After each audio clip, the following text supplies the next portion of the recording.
नमस्कार. मी आरती गुप्ते. माझ्या अभिवाचन आरतीचे या चॅनेलवर तुमच्या सर्वांचं खूप खूप स्वागत करते. आज मी तुमच्यासमोर मृणाल काशीकर खडक्कर यांनी नुकताच यांचा प्रकाशित झालेला कविता संग्रह सिंड्रेला, तर त्याच्यामधल्या सर्वच कविता मला खूप आवडल्या आणि त्यातलीच एक कविता मी सादर करणार आहे.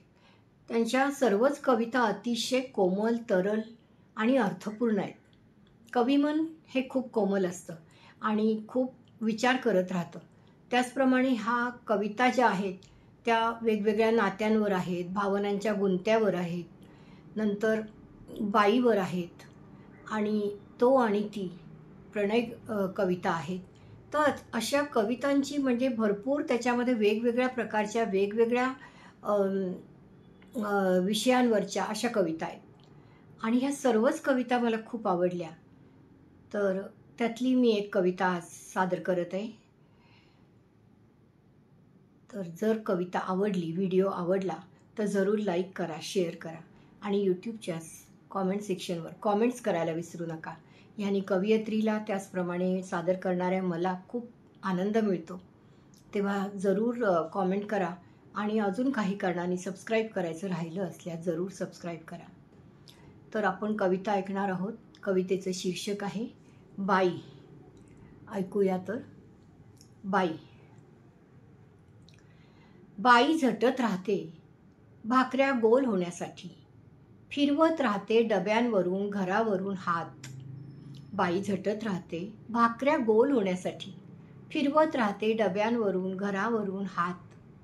मौसर माया ओतत राहते स्पर्शातून तिच्या भांड्या कुंड्यांवर, माणसांवर, नात्यांवर. मौसर माया ओतत राहते स्पर्शातून तिच्या भांड्या कुंड्यांवर, माणसांवर, नात्यांवर. हरखून जाते तिच्या हातच्या पदार्थांचं कौतुक झालं की, नवऱ्याने सणाला साडी घेतली की.